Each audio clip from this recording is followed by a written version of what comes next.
नमस्कार दोस्तों, आइए सुनते हैं कथा सम्राट मुंशी प्रेमचंद द्वारा लिखी हुई कहानी नरक का मार्ग।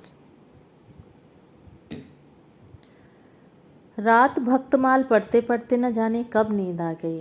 कैसे कैसे महात्मा थे जिनके लिए भगवत प्रेम ही सब कुछ था, इसी में मग्न रहते थे। ऐसी भक्ति बड़ी तपस्या से मिलती है। क्या मैं यह तपस्या नहीं कर सकती? इस जीवन में और कौन सा सुख रखा है? आभूषणों से जिसे प्रेम हो वह जाने, यहाँ तो इनको देखकर आंखें फूटती हैं। धन दौलत पर जो प्राण देता हो वह जाने, यहाँ तो इसका नाम सुनकर ज्वर सा चढ़ जाता है। कल पगली सुशीला ने कितनी उमंगों से मेरा श्रृंगार किया था, कितने प्रेम से बालों में फूल गूंथे थे। कितना मना करती रही, न मानी। आखिर वही हुआ जिसका मुझे भय था। जितनी देर उसके साथ हंसी थी उससे कहीं ज़्यादा रोई। संसार में ऐसी भी कोई स्त्री है जिसका पति उसका श्रृंगार देखकर सिर से पांव तक जल उठे? कौन ऐसी स्त्री है जो अपने पति के मुंह से ये शब्द सुने, तुम मेरा परलोक बिगाड़ोगी और कुछ नहीं, तुम्हारे रंग ढंग कहे देते हैं, और उसका दिल विष खा लेने को न चाहे। भगवान, संसार में ऐसे भी मनुष्य हैं। आखिर मैं नीचे चली गई और भक्तमाल पढ़ने लगी। अब वृंदावन बिहारी ही की सेवा करूंगी, उन्हीं को अपना श्रृंगार दिखाऊंगी। वह तो देखकर न जलेंगे, वह तो मेरे मन का हाल जानते हैं। भगवान, मैं अपने मन को कैसे समझाऊं? तुम अंतर्यामी हो, तुम मेरे रोम रोम का हाल जानते हो। मैं चाहती हूँ कि उन्हें अपना इष्ट समझूं, उनके चरणों की सेवा करूं, उनके इशारे पर चलूं। उन्हें मेरी किसी बात से, किसी व्यवहार से नाम मात्र भी दुख न हो। वह निर्दोष हैं। जो कुछ मेरे भाग्य में था वह हुआ। न उनका दोष है, न माता पिता का। सारा दोष मेरे नसीबों का ही तो है। लेकिन यह सब जानते हुए भी जब उन्हें आते देखती हूँ तो मेरा दिल बैठ जाता है। मुंह पर मुर्दनी सी छा जाती है, सिर भारी हो जाता है। जी चाहता है इनकी सूरत न देखूं, बात तक करने को जी नहीं चाहता। कदाचित शत्रु को भी देखकर किसी का मन इतना क्लांत न होता होगा। उनके आने के समय दिल में धड़कन सी होने लगती है। दो एक दिन के लिए कहीं चले जाते हैं तो दिल पर से एक बोझ सा उठ जाता है। हंसती भी हूँ, बोलती भी हूँ, जीवन में कुछ आनंद आने लगता है। लेकिन उनके आने का समाचार पाते ही फिर चारों ओर अंधकार। चित्त की ऐसी दशा क्यों है यह मैं नहीं कह सकती। मुझे तो ऐसा जान पड़ता है कि पूर्व जन्म में हम दोनों में वैर था। उसी वैर का बदला लेने के लिए इन्होंने मुझसे विवाह किया है। वही पुराने संस्कार हमारे मन में बने हुए हैं। नहीं तो वह मुझे देख देख कर क्यों जलते और मैं उनकी सूरत से क्यों घृणा करती। विवाह करने का तो यह मतलब नहीं हुआ करता। मैं अपने घर इससे कहीं सुखी थी। कदाचित मैं जीवन पर्यंत अपने घर आनंद से रह सकती थी। लेकिन इस लोक प्रथा का बुरा हो जो अभागिनी कन्याओं को किसी न किसी पुरुष के गले में बांध देना अनिवार्य समझती है। वह क्या जानता है कि कितनी युवतियां उसके नाम को रो रही हैं, कितनी अभिलाषाओं से लहराते हुए कोमल हृदय उसके पैरों तले रौंदे जा रहे हैं। युवती के लिए पति कैसी कैसी मधुर कल्पनाओं का स्रोत होता है। पुरुषों में जो उत्तम है, श्रेष्ठ है, दर्शनीय है, उसकी सजीव मूर्ति इस शब्द के ध्यान में आते ही उसकी नज़रों के सामने आकर खड़ी हो जाती है। लेकिन मेरे लिए यह शब्द क्या है? हृदय में उठने वाला शूल, कलेजे में खटकने वाला कांटा, आंखों में गड़ने वाली किरकिरी, अंतःकरण को भेदने वाला व्यंग्यवाण। सुशीला को हमेशा हंसते देखती हूँ। वह कभी अपनी दरिद्रता का गिला नहीं करती।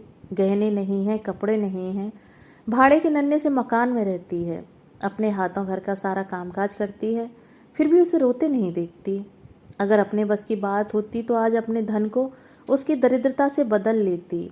अपने पतिदेव को मुस्कुराते हुए घर में आते देखकर उसका सारा दुख दारिद्र्य छूमंतर हो जाता है। छाती गज भर की हो जाती है। उसके प्रेमालिंगन में वह सुख है जिस पर तीनों लोक का धन निछावर कर दूं। आज मुझसे जब्त न हो सका। मैंने पूछा, तुमने मुझसे किस लिए विवाह किया था? यह प्रश्न महीनों से मेरे मन में उठता था, पर मन को रोकती चली आती थी। आज प्याला छलक पड़ा। यह प्रश्न सुनकर कुछ बौखला से गए, बगलें झांकने लगे, खीसें निकाल कर बोले, घर संभालने के लिए, गृहस्थी का भार उठाने के लिए, और नहीं क्या भोग विलास के लिए? घरनी के बिना यह आपको भूत का डेरा सा मालूम होता था? नौकर चाकर घर की संपत्ति उड़ाए देते थे। जो चीज़ जहाँ पड़ी रहती थी वहीं पड़ी रहती थी, उसको देखने वाला न था। तो अब मालूम हुआ कि मैं इस घर की चौकसी करने के लिए लाई गई हूँ। मुझे इस घर की रक्षा करनी चाहिए और अपने को धन्य समझना चाहिए कि यह सारी संपत्ति मेरी है। मुख्य वस्तु संपत्ति है, मैं तो केवल चौकीदारिन हूँ। ऐसे घर में आज ही आग लग जाए। अब तक तो मैं अनजाने में घर की चौकसी करती थी, जितना वह चाहते हैं उतना न सही, पर अपनी बुद्धि के अनुसार अवश्य करती थी। आज से किसी चीज को भूलकर भी छूने की कसम खाती हूँ। यह मैं जानती हूँ कि कोई पुरुष घर की चौकसी के लिए विवाह नहीं करता, और इन महाशय ने चिढ़कर यह बात मुझसे कही। लेकिन सुशीला ठीक कहती है, इन्हें स्त्री के बिना घर सूना लगता होगा, उसी तरह जैसे पिंजरे में चिड़िया को न देखकर पिंजरा सूना लगता है। यह है हम स्त्रियों का भाग्य।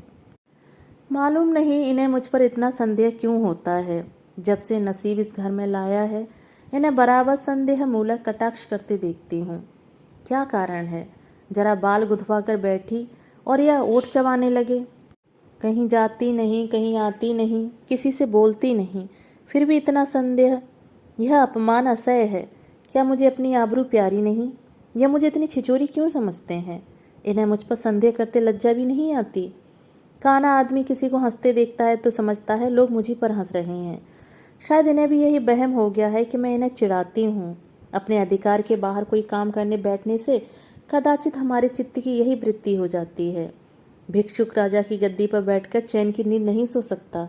उसे अपने चारों तरफ शत्रु ही शत्रु दिखाई देंगे। मैं समझती हूँ सभी शादी करने वाले बुढ़ों का यही हाल है। आज सुशीला के कहने से मैं ठाकुर जी की झांकी देखने जा रही थी। अब यह साधारण बुद्धि का आदमी भी समझ सकता है कि फूहड़ बहू बनकर बाहर निकलना अपनी हंसी उड़ाना है।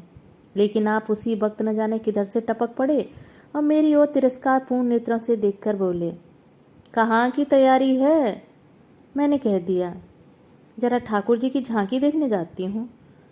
इतना सुनते ही त्योरियां चढ़ाकर बोले, तुम्हारे जाने की कुछ जरूरत नहीं। जो स्त्री अपने पति की सेवा नहीं कर सकती, उसे देवताओं के दर्शन से पुण्य के बदले पाप होता है। मुझसे उड़ने चली हो। मैं औरतों की नस नस पहचानता हूँ। ऐसा क्रोध आया कि बस अब क्या कहूँ। उसी दम कपड़े बदल डाले और प्रण लिया कि अब कभी दर्शन करने न जाऊंगी। इस अविश्वास का भी कुछ ठिकाना है? न जाने क्या सोचकर रुक गई। उनकी बात का जवाब तो यही था कि उसी क्षण घर से चल खड़ी होती, फिर देखती मेरा क्या कर लेते। इन्हें मेरा उदास और विमन रहने पर आश्चर्य होता है।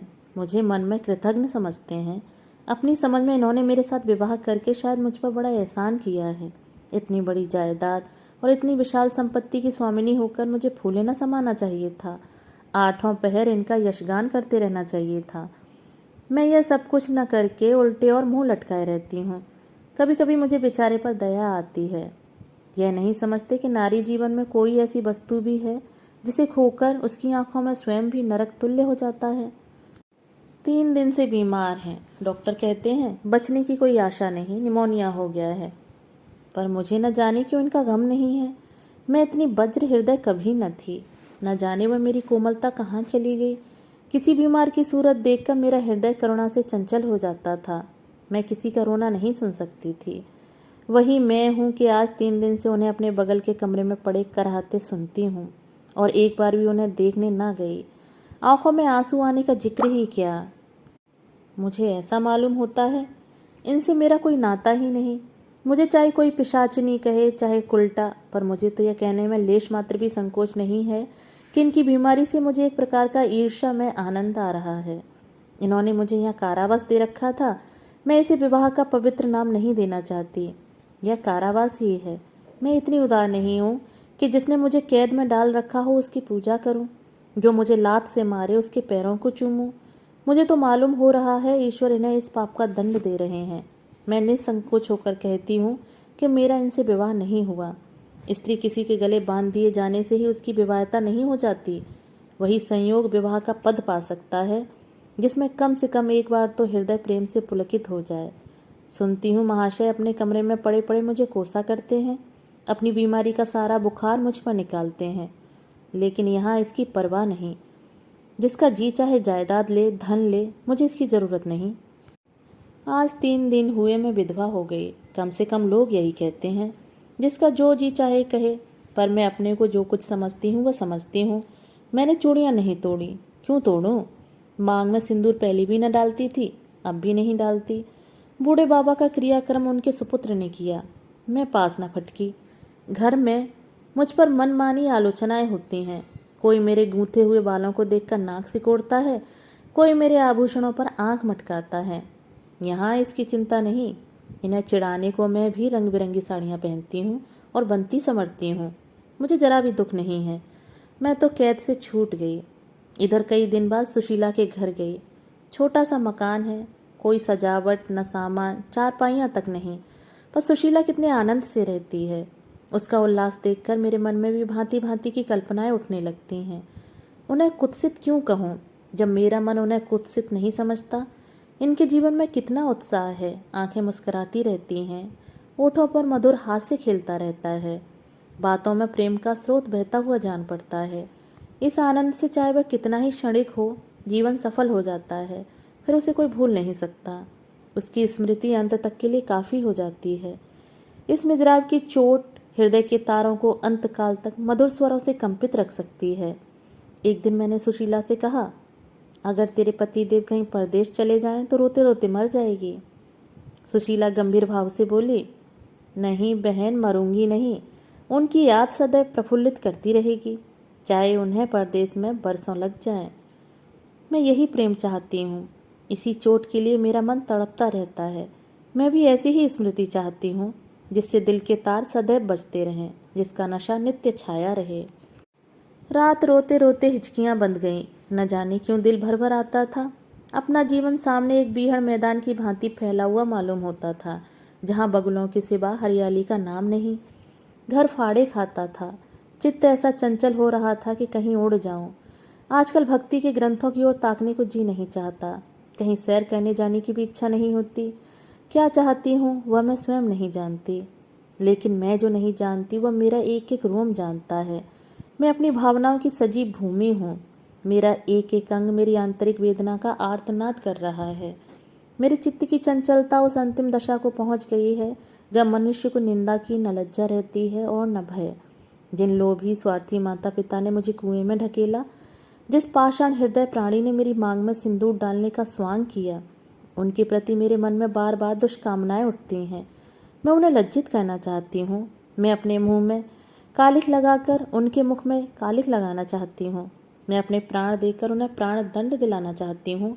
मेरा नारीत्व लुप्त हो गया है। मेरे हृदय में प्रचंड ज्वाला उठी हुई है। घर के सारे आदमी सो रहे थे। मैं चुपके से नीचे उतरी, द्वार खोला और घर से निकली, जैसे कोई प्राणी गर्मी से व्याकुल होकर घर से निकले और किसी खुली हुई जगह की ओर दौड़े। उस मकान में मेरा दम घुट रहा था। सड़क पर सन्नाटा था। दुकानें बंद हो चुकी थीं। सहसा एक बुढ़िया आती हुई दिखाई दी। मैं डरी, कहीं चुड़ैल न हो। बुढ़िया ने मेरे समीप आकर मुझे सिर से पांव तक देखा और बोली, किसकी राह देख रही हो? मैंने चिढ़कर कहा, मौत की। बुढ़िया, तुम्हारे नसीबों में तो अभी जिंदगी के बड़े बड़े सुख भोगने लिखे हैं। अंधेरी रात गुजर गई, आसमान पर सुबह की रोशनी आ रही है। मैंने हंसकर कहा, अंधेरे में भी तुम्हारी आंखें इतनी तेज हैं कि नसीबों की लिखावट भी पढ़ लेती हो। बुढ़िया, आंखों से नहीं पढ़ती बेटी, अक्ल से पढ़ती हूँ। धूप में चूड़े नहीं सफ़ेद किए हैं। तुम्हारे बुरे दिन गए और अच्छे दिन आ रहे हैं। हंसो मत बेटी, यही काम करते इतनी उम्र गुजर गई। इसी बुढ़िया की बदौलत जो नदी में कूदने जा रही थी, वे आज फूलों की सेज पर सो रही हैं। जो जहर का प्याला पीने को तैयार थीं, वे आज दूध की कुल्लियाँ कर रही हैं। इसीलिए इतनी रात गई निकलती हूँ कि अपने हाथों किसी अभागिन का उद्धार हो सके तो करूँ। किसी से कुछ नहीं मांगती। भगवान का दिया सब कुछ घर में है। केवल यही इच्छा है कि अपने से जहाँ तक हो सके दूसरों को उपकार करूं। जिन्हें धन की इच्छा है उन्हें धन, जिन्हें संतान की इच्छा है उन्हें संतान। बस और क्या कहूँ। वह मंत्र बता देती हूँ, जिसकी जो इच्छा हो वह पूरी हो जाए। मैंने कहा, मुझे न धन चाहिए न संतान। मेरी मनोकामना तुम्हारे बस की बात नहीं। बुढ़िया हंसी। बेटी, जो तुम चाहती हो वह मैं जानती हूँ। तुम वह चीज चाहती हो जो संसार में होते हुए स्वर्ग की है, जो देवताओं के वरदान से भी ज्यादा आनंदप्रद है, जो आज आकाश कुसुम है, गूलर का फूल है और अमावस का चांद है। लेकिन मेरे मंत्र में वह शक्ति है जो भाग्य को भी संवार सकती है। तुम प्रेम की व्यासी हो। मैं तुम्हें उस नाव पर बैठा सकती हूँ जो प्रेम के सागर में प्रेम की तरंगों पर क्रीड़ा करती हुई तुम्हें पार उतार दे। मैंने उत्कंठित होकर पूछा, माता तुम्हारा घर कहाँ है? बुढ़िया, बहुत नज़दीक है बेटी, तुम चलो, तुम्हें अपनी आंखों पर बैठा कर ले चलूं। मुझे ऐसा मालूम हुआ कि यह कोई आकाश की देवी है जिसके पीछे पीछे चल पड़ी। आह, वह बुढ़िया जिसे मैं आकाश की देवी समझती थी नरक की डायन निकली। मेरा सर्वनाश हो गया। मैं अमृत खोजती थी, विष मिला। निर्मल स्वच्छ प्रेम की प्यासी थी, गंदे विषाक्त नाले में गिर पड़ी। वह वस्तु न मिलनी थी न मिली। मैं सुशीला का सा सुख चाहती थी, कुलटाओं की विषय वासना नहीं। लेकिन जीवन पथ में एक बार उल्टी राह चलकर फिर सीधे मार्ग पर आना कठिन है। लेकिन मेरे अधः पतन का अपराध मेरे से नहीं, मेरे माता पिता और उस बूढ़े पर है जो मेरा स्वामी बनना चाहता था। मैं यह पंक्तियां ना लिखती, लेकिन इस विचार से लिख रही हूँ कि मेरी आत्मकथा पढ़कर लोगों की आंखें खुलें। मैं फिर कहती हूँ, अब भी अपनी बालिकाओं के लिए मत देखो धन, मत देखो जायदाद, मत देखो कुलीनता, केवल वर देखो। अगर उसके लिए जोड़ का वर नहीं पा सकते तो लड़की को कुंवारी रख छोड़ो, जहर देकर मार डालो, गला घोंट दो, पर किसी बूढ़े खुसट से मत ब्याहो। स्त्री सब कुछ सह सकती है, दारुण से दारुण दुख, बड़े से बड़ा संकट। अगर नहीं सह सकती तो अपने यौवन काल की उमंगों का कुचला जाना। रही मैं, मेरे लिए अब इस जीवन में कोई आशा नहीं। इस अधम दशा को भी उस दशा से न बदलूंगी जिससे निकल कर आई हूँ। दोस्तों, अभी आप सुन रहे थे मुंशी प्रेमचंद द्वारा लिखी हुई कहानी नरक का मार्ग। दोस्तों, कहानी आपको पसंद आई हो तो चैनल को सब्सक्राइब और वीडियो को लाइक और अपने दोस्तों में शेयर जरूर कीजिएगा। कहानी के विषय में या मेरे वाचन के विषय में आपके पास कुछ सुझाव हों तो प्लीज़ कमेंट बॉक्स में साझा कीजिएगा। धन्यवाद।